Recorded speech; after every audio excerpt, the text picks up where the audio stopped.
चाहे हिंदुओं में घूंघट हो, चाहे मुसलमानों में बुर्का हो, अधिकार बस ये मेरा है और कुछ नहीं। आधिपत्य का अहंकार और गहरी आसक्ति मानवीय प्रेम में ये दोष भूले रहते हैं। दैवी प्रेम में ऐसा नहीं होता। हम व्यक्ति को भी वस्तु की भांति तैयार करते हैं। मानवीय प्रेम में ये होता है, मेरा सामान है, खबरदार छूना मत। सामान तो ठीक है, लेकिन इंसान वो भी सामान है। हम व्यक्ति को व्यक्ति के ढंग से प्यार ही नहीं कर पाते, हम व्यक्ति को वस्तु के ढंग से प्यार कर पाते हैं। जहाँ हम रख दें सामान, वैसे ही रखे रहना चाहिए। जितना साफ सुथरा कर दे उतना साफ सुथरा रहना चाहिए। मेरा सामान कोई दूसरे के द्वारा छूना नहीं चाहिए। ये क्या है? वस्तु प्रेम। व्यक्ति प्रेम क्या है? व्यक्ति के प्रेम में हम जानते हैं कि वस्तु निर्जीव है और व्यक्ति जीवित है। हम जानते हैं कि जो व्यक्ति है उसके अंदर कुछ कल्पनाएं होंगी, कुछ कामनाएं होंगी, कुछ भावनाएं होंगी और कुछ स्वतंत्रता की चाहत होगी, कुछ उसका अपना निजी जीवन और निजी व्यक्तित्व होगा जो कि वस्तु के पास नहीं है। लेकिन ये हम सोच ही नहीं पाते, हम अनुभव ही नहीं कर पाते। इसलिए मानवीय प्रेम इन दोषों से बंधा रहता है। ईश्वरीय प्रेम नहीं बंधा रहता। वह प्रेम केवल प्रेम के लिए होता है, अपेक्षाएं उसमें नहीं होती, हिसाब किताब नहीं होता। संबंधों में बड़ा हिसाब किताब होता है। हम प्रेम का दावा करते और कहते हैं कि हमने तुम्हारे लिए ये किया, तुमने हमारे लिए क्या किया। भगवान ऐसा नहीं कहते हैं। सूफियों में एक शब्द है, इश्क मजाजी और इश्क हकीकी। प्रेम लौकिक, इश्क मजाजी। प्रेम अलौकिक, आत्मिक, इश्क हकीकी होता है। हक मने आत्मा होती है, हकीकी आत्मिक आध्यात्मिक प्रेम, ये प्रेम दोष से मुक्त होता है। तो भगवान की कथा में भगवान की भक्ति घुली है, वहाँ भावनाएं संपूर्ण रूप से दोष मुक्त है।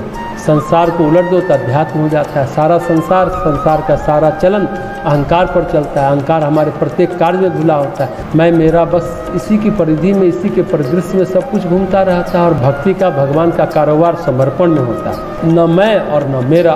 त्वदीयम वस्तु गोविंदम तुभ्यमेव समर्पयामि। हे प्रभु, आपकी ही वस्तु है और आपको समर्पित करता हूँ। नहीं मैंने ये चढ़ाया, मैंने फूल चढ़ाया, मैंने ये किया, मैंने वो किया, तो फिर भक्ति नहीं बनी। त्वदीयम वस्तु गोविंदम, भगवान तुम्हारी चीज़ें तुम्हें दे रहा हूँ। गंगा का जल गंगा में अर्पण, मेरा नहीं है, मैं और मेरा नहीं है वो। ऐसी भक्ति पैसनी के रूप में राम कथा में, मंदाकिनी में घुली रहती है। ऐसी कथा जिसमें नाम है, जिसमें रूप है, जिसमें गुण है, जिसमें लीला है और सब दैवी और दिव्य है। दोषों से मुक्त, निर्दोष, निष्कलुष, निष्कलंक और उसमें भावों की पावनता है तो बात बदल जाती है। भावों की पावनता है भक्ति के रूप में।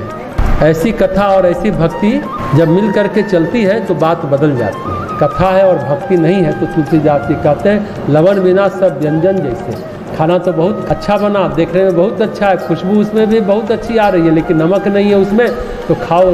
सब चीज़ बनी है, दाल भी बनी है, सब्जी, पूरी, कचौड़ी, रायता सब बना, पर नमक नहीं है। खाओ रायता, कितना खाओगे? खाओगे सब्जी, नहीं खा पाओगे। लवण बिना सब व्यंजन जैसे। भगवान राम के एक भक्त हुए, खुरासान से आए थे, फकीर जलालुद्दीन वसाली। खुरासान से आए और अयोध्या में रहे, बहुत समय तक रहे। फिर चित्रकूट चले गए, वहाँ रहे, राम नाम जपते थे और राम कथा कहते थे। बड़ा प्रेम था उनकी राम कथा में। राम कथा कहीं होती तो पहुँच जाते, सुनने लगते। चित्त निर्मल था। चित्त निर्मल हो तो कोई भी साधना पल में फलित होती है। असली साधना तो चित्त की निर्मलता है। फिर तो जो भाव लो वही फलित हो जाता है, वही घटित हो जाता है। कहते हैं रामकृष्ण परमहंस ने अपने जीवन में सब तरह की साधना कर डाली। मुसलमान के ढंग से भी साधना कर डाली, काली भक्त के रूप में साधना कर डाली, ईसा मसीह के रूप में ईसाई बनकर साधना कर डाली, तो राम भक्त बनकर कर डाली। सारी साधनाएं उनकी तुरंत प्रतिफलित हो जाती, क्योंकि चित्त उनका निर्मल था। चित्त निर्मल हो तो साधना तुरंत फलित होती है। जलालुद्दीन वसाली कथा में पहुंच जाते थे। राम कथा होती थी, जो कथा कहने वाले थे उनका नाम था पंडित टेकचंद शर्मा।